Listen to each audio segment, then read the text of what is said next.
Hello everyone, આજે ફરીથી હું એક મારી નવી રેસીપી લઈને તમારી સાથે આવી ગઈ છું. તો આજે આપણે બનાવીશું અડદની દાળ બનાવીશું.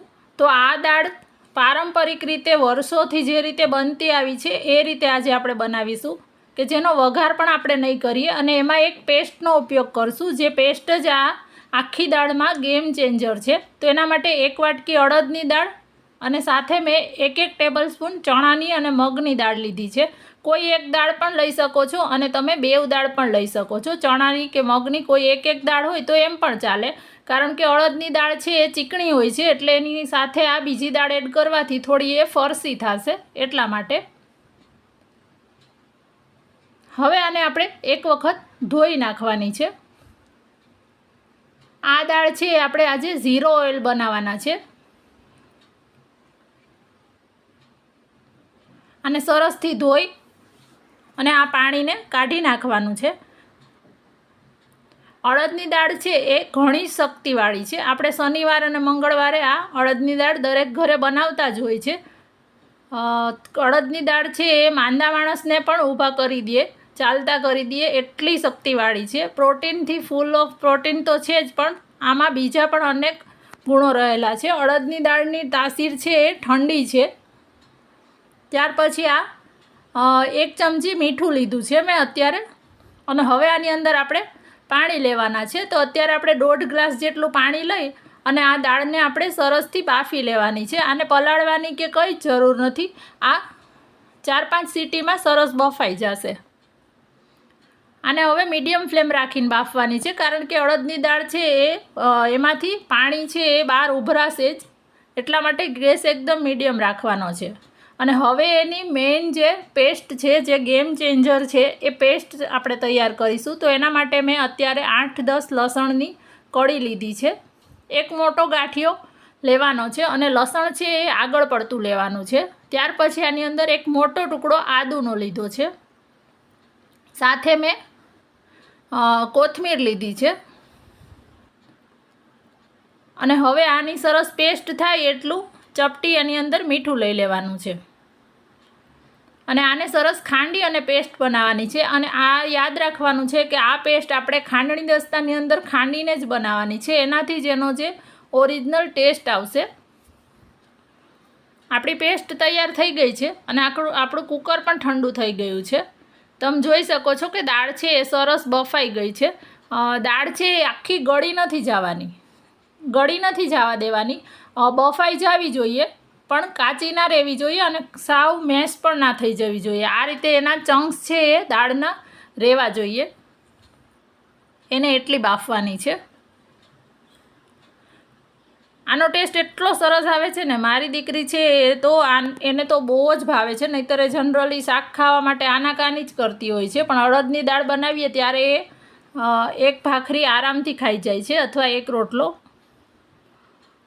હવે આની અંદર આપણે એને લિક્વિડમાં આપણે અંદર ખાટી છાશ એડ કરવાની છે. આમાં પાણી નહીં એડ કરવાનું, ખાટી છાશ જ એડ કરવાની, કારણ કે એનાથી જ આમાં સરસ સ્વાદ આવશે. આમાં જરૂરિયાત પ્રમાણે જોતી જાય એ રીતે આપણે ખાટી છાશ એડ કરતા જઈશું. ત્યાર પછી મેં હળદર લીધી છે અને તીખાશ ગમે એ પ્રમાણે લાલ મરચું લેવાનું છે. અત્યારે અમારે તીખી મીડિયમ કરવી છે, કારણ કે નાના બાળકો ખાવાના હોય તો ત્યારે આપણે તીખાશનું થોડું ધ્યાન રાખીએ છીએ, એટલે એટલા માટે મેં અત્યારે આની અંદર લાલ મરચું લીધું છે. તમને જો વધારે તીખું ગમતું હોય તો તમે લીલી જે મરચી આવે છે એને પણ પેસ્ટમાં સાથે જ ખાંડીને લઈ શકો છો.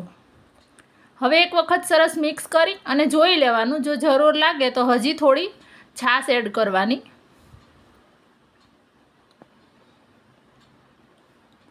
ફરીથી આપણે થોડી છાશ એડ કરીએ છીએ. આની ખટાશ, છાશની ખટાશથી આ દાળની ચીકાશ છે એ પણ એની ચીકાશ હોય છે, એટલા માટે પણ આપણે એમાં છાશ જ એડ કરીએ છીએ.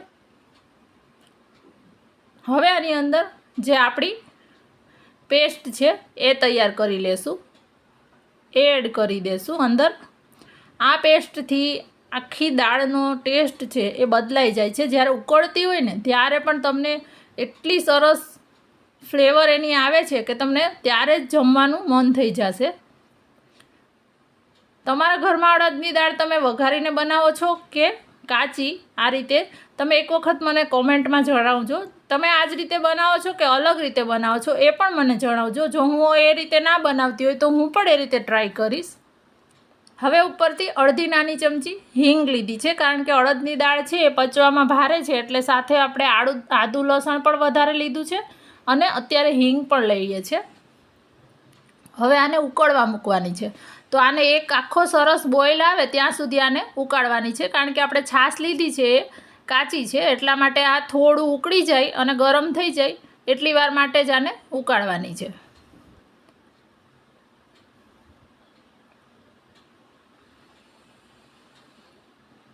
અત્યારે આપણે કન્સિસ્ટન્સી અને મીઠું બેઉ ચેક કરી લેવાનું. આપણે બાફતી વખતે મીઠું લીધું હતું અને મેં ટેસ્ટ કર્યું તો બરાબર છે, પણ તમે બાફતી વખતે મીઠું ઓછું લીધું હોય તો અત્યારે એડ કરી દેવાનું.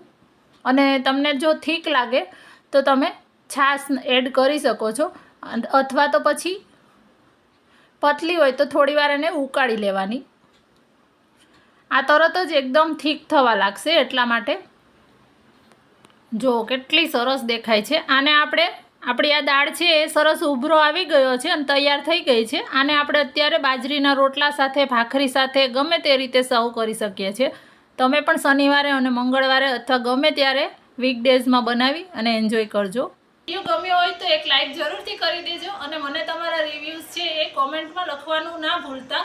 અને ચેનલને હજી સુધી જો સબસ્ક્રાઈબ ના કરી હોય તો સબસ્ક્રાઈબ પણ કરી દેજો અને બાજુમાં જે બેલ આઇકોન છે એને પ્રેસ કરી દેજો કે જેથી નવા વિડીયોની નોટિફિકેશન તમને સૌથી પહેલાં મળી જાય. Thank you.